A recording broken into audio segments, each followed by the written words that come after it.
Muy buenas y muchas gracias a la organización del Congreso BEC 2025 por contar con esta comunicación. Mi nombre es Francisco José Pinel, y voy a presentar un proyecto denominado Mapeando Mundos, cartografías e interfaces de conocimiento como espacios de representación polisémicos. Aquí tienen una breve bio y filiación en este caso por si interesa ampliar algún tipo de información o contacto.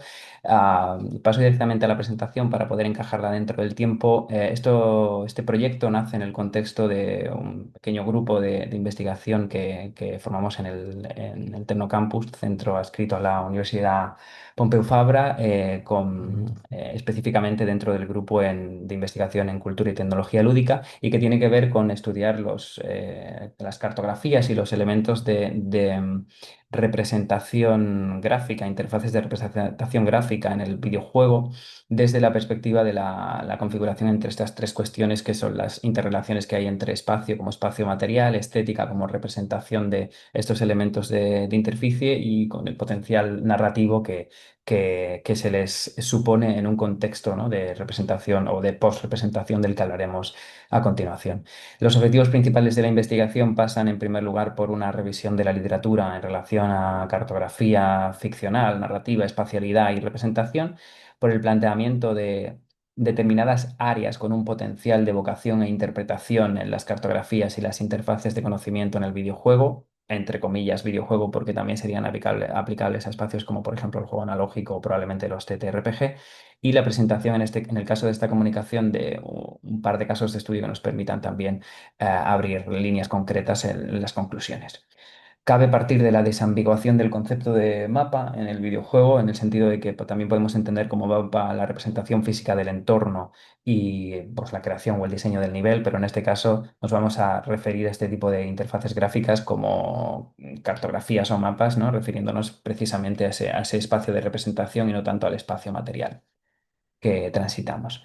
Por sentar ciertos precedentes, cabe hablar de los mapas desde una perspectiva medieval, por la manera en la que, como artefactos complejos, ¿no?, ya contenían una capa importante de narrativa por encima de su capa instrumental o representacional, ¿no?, desde el punto de vista de la geografía del espacio, ¿no?, o por cómo incluían elementos como la marginalia, que construyen toda una cosmicidad, un paratexto alrededor del concepto del mapa, que remite mucho más a interpretaciones o especulaciones de corte narrativo. Y esto conecta con lo que llamamos la vertiente performativa de la cartografía, o la cartografía post-representacional, ¿no?, que a partir de teorías más actuales nos hablan de esta interpretación de los lugares en clave de espacios y de cómo los mapas pueden entenderse como travesías o recorridos que tienen una carga experiencial y narrativa sobre la experiencia. Y encontramos precedentes de esto en muchos ámbitos, de narrativización de interfaces de interacción o de cartografías, por ejemplo, en la teoría literaria, en la teoría del arte o en las ciencias políticas y sociales, donde estos artefactos se utilizan desde una perspectiva performativa, ¿no?, y en muchos casos etnográfica, para construir relaciones más intensas sobre el terreno a través de lo cartográfico. Entrando a la cuestión del videojuego, pues cabe hablar de estas tres áreas. Vamos a repasar alguna teoría, por ejemplo, relacionada con la espacialidad. Entendemos que los videojuegos son entornos espaciales, sobre todo cuando se basan en una noción de mundo, ¿no?, y que esa espacialidad tiene una representación que es un motor para la propia inmersión. Es decir, en el videojuego la narrativa no solamente es textual, sino que también es espacial, y existen conceptos como el de environmental storytelling que nos hablan de este potencial dialogante, ¿no?, de los espacios. Huber, por ejemplo, plantea la idea de que el videojuego plantea espacios materiales, ¿no?, entendidos como aquellos espacios que son físicamente transitables, ¿no?, y por otro lado, espacios de representación, que son precisamente todas aquellas interfaces visuales que representan el espacio del juego, ¿no? Son interfaces en sí de representación, y la propia noción material de los mundos de juego pues valida la existencia de este tipo de elementos como las cartografías. Entrando a la cuestión de la cartografía y la narrativa, encontramos una teoría amplia que nos permite sentar bases sobre cómo estos dos conceptos se han relacionado a lo largo del tiempo. Las cartografías se entienden como artefactos de cosmicidad. Desde los inicios de la literatura fantástica ya encontramos representaciones cartográficas de mundos basados en el mundo primario, o mundos directamente secundarios, que nos aportan toda una cosmicidad y toda una construcción de mundo, de world building alrededor de cómo imaginamos o proyectamos esos mundos. Desde la teoría del arte, por ejemplo, encontramos conceptos como el de cartoficción, que nos habla sobre modelos de performatividad o de etnografía generados a partir de la conexión emocional que se establece entre la artista o el artista en este caso, ¿no? La interacción con el mapa y cómo eso permea sobre una determinada performatividad en el espacio, ¿no? Aquí podemos encontrar preferentes claros en las psicografías o las derivas situacionistas. También el concepto de las cartografías entendidas como memorándums del mundo, ¿no? Como tienen este potencial de ordenación o de proyección de recorridos, y esto nos habla también de una manera más libre o subjetiva o personal de interactuar los mundos a través de este tipo de interfaces.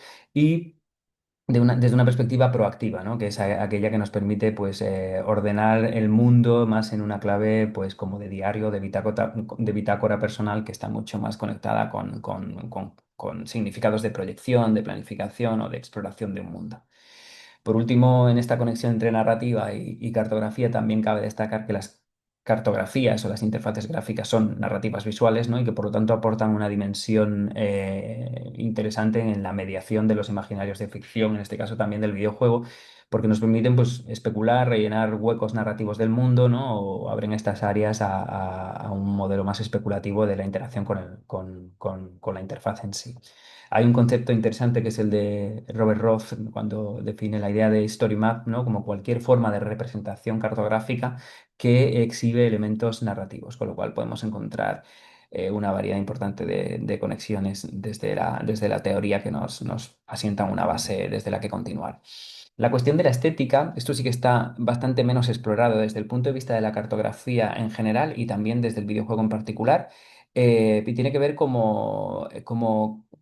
en el sentido de cómo la figuración y la capa artística en el desarrollo y la representación de los mapas o de otro tipo de interfaces nos permite esta apertura a una decodificación, a una inserción de narrativas, ¿no? A una evocación de contextos, ¿no? Y esa representación nos incita de alguna forma a una performatividad y una acción con el espacio del juego que puede llegar a ser más significativa, ¿no? Es lo que Mukherjee define como espacio, zonas afectivas, ¿no? Que a partir de la estética, como elemento clave, lo que hacen es configurar pues, una determinada relación entre ese espacio liminal, ¿no? Que hay entre mapa y mundo, ¿no? A la hora de transitar de uno a otro, ¿no? Desde una perspectiva pues, más polisémica, ¿no? O cargada de significaciones que intentaremos desarrollar después también. También una cuestión importante a destacar creo que es la cuestión de la diégesis, ¿no? La distancia que existe entre el artefacto de representación cartográfico, ¿no? En este caso, o otro tipo de interfaces, y el propio mundo, ¿no? La mayoría de interfaces cartográficas en el videojuego tienen un carácter de diégesis, mayor o menor. En algunos casos es completamente diegético o intradiegético, ¿no? Y en otros casos, como poco la representación, lo que sí que hace es remitirnos a la estética de estos mundos, ¿no? Y una idea particularmente peculiar, que es la de los espacios de indefinición que proponen este tipo de artefactos, ¿no? Cuando los mapas o las interfaces proponen cualidades discursivas, ambigüedades, funciones más persuasivas o retóricas del mapa, que también es una línea interesante a explorar. A partir de aquí, estas sentadas un poco así, corriendo estas bases teóricas, pues lo que hablaremos son de dos casos concretos que nos permitirán ir hacia la aportación de determinadas áreas de influencia que desde el diseño pueden tenerse en cuenta para la narrativización de estos espacios de representación. Utilizaremos en el caso del mapa del Den Ring para hablar de conceptos como la representación artística, la topografía o la gestión de la performatividad sobre esta capa cartográfica. Y en este caso, desde el punto de vista de las interfaces de conocimiento o de decodificación del mundo, hablaremos del manual de Tunic como un texto ambiguo que nos aporta un diseño, una confrontación entre el diseño de aquello que es visible y de aquello que está oculto. Para el caso de Endelrin, ¿no? Si nos fijamos, por ejemplo, en criterios estéticos de la construcción formal del mapa, pues podríamos hablar, evidentemente, de criterios de diseño gráfico como la forma, el color, la tipografía, la textura, el framing, que es una idea que viene más de la teoría cinematográfica, pero que también nos habla de la manera de encuadrar partes concretas del mapa a partir de esta capa artística, ¿no? Que evocan pues, cierto sentido de atracción, ¿no? O de afección con la jugadora o el jugador, o el diseño, por ejemplo, de los elementos de la marginalia que remite a todas aquellas cuestiones o elementos formales paratextuales que nos están aportando información narrativa del mundo en una capa que es diferente a la capa cartográfica en sí, ¿no? A la capa que tiene que ver con la representación del espacio, por mucho que ésta pueda estar muy basada en un concepto artístico más que en un concepto de geolocalización, por decirlo así. Em, los elementos de marginalia lo que nos aportan es una perspectiva, una lectura más horizontal del mapa, más relacional, más polisémica, ¿no? Distancian justo esta capa cartográfica de lo instrumental y la acercan más a narrativas y a conocimientos del mundo en claves específicas. Em, También esto se relaciona con una lectura mucho más pausada y profunda de las mapas, ¿no? Que ya proponían los mapas medievales y con el despertar de una promesa de libertad a partir de lo cartográfico, ¿no? De un sentimiento de curiosidad, de descubrimiento. Desde el punto de vista de la topografía, que es algo que podría estar derivado de la propia representación artística del mapa, cabe destacar que la topografía nos permite o nos fomenta, ¿no? La comprensión de una horizontalidad, pero también de una verticalidad del mundo, ¿no? Lo cual nos confronta entre aquello que debemos hacer como tareas impuestas, ¿no? Objetivos impuestos por el juego, a aquello que podemos hacer, ¿no? Como algo marcado de una perspectiva mucho más subjetiva y desde una gestión de las posibles contingencias con el mundo del juego. Y desde el punto de vista de la performatividad, por ejemplo, en el mapa del Den Ring vemos como esta idea de map construction, ¿no? Que se plantea desde la teoría de los game studies, ¿no? Nos habla de la naturaleza multicapa del mapa, ¿no? De cómo podemos generar interacciones o performatividad desde un punto de vista más intradiegético que nos permita, pues eso, generar señales más sugeridas, ¿no? O trabajadas según la estética formal del mundo que se representa o de la cartografía que representa el mundo para construir más una interacción mnemónica con el mapa, pero en forma de diario personal o de bitácora personal, ¿no? Como desde esta perspectiva más archivística.